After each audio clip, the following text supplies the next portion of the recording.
2 minutes. 2 minutes.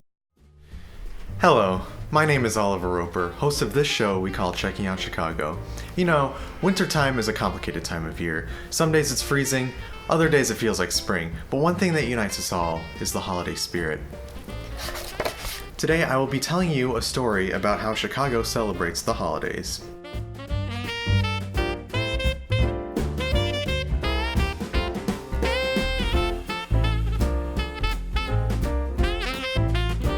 Once upon a time, there was a city named Chicago.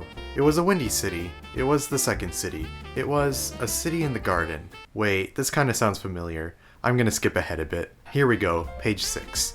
Heading back to the loop, there are many places that make the holiday season extra special. Let's start in Millennium Park with its Christmas tree. The tradition of the Chicago Christmas tree has been around for 106 years. It started out in Grant Park, then moved to Daley Plaza in 1966, where it stayed for 49 years. In 2015, the tree found a new home in Millennium Park, where it remains to this day. This year, the tree is 55 feet tall and the centerpiece for all things Christmas related in the city. The lighting for it usually happens around Thanksgiving, and the tree will remain through the new year. Also in Millennium Park is its iconic skating rink. From November to March, you can skate under the backdrop of skyscrapers and Cloud Gate. A few blocks from the park is Marshall Fields. This place prepares for the holiday season months in advance, but after Thanksgiving is when they really start their festivities. If you pass by the building on the State Street side, it is lined with horns and festive displays to bring in the holiday spirit. Inside the building, the 7th floor houses the Walnut Room, where you can eat dinner under the famous Christmas tree. And while you're there, make sure to grab some Frango mints, the finest chocolate mints in the Loop. Speaking of the Loop, there's the annual Chris Kindle Market set up at Daley Plaza in Wrigleyville.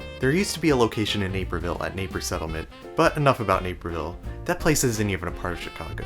Anyway, the market features a Christmas experience with authentic German food and beverages. It also has a large selection of unique ornaments and other Christmas decorations that you can bring home.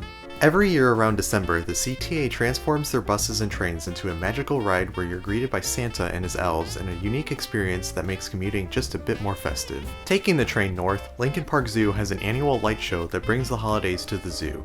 With 2.5 million lights scattered around, there are many events, such as live ice sculpting, a Ferris wheel, and a light show accompanied by Christmas music. It's been long told that Santa Claus lives in the North Pole, but that is factually incorrect. He actually lives on the north side. He stayed at the Primate House at the zoo where you were able to meet him until December 23rd, but he had to leave to go deliver presents. Also on the north side, the Music Box Theater does an annual showing of two beloved Christmas movies, It's a Wonderful Life and White Christmas.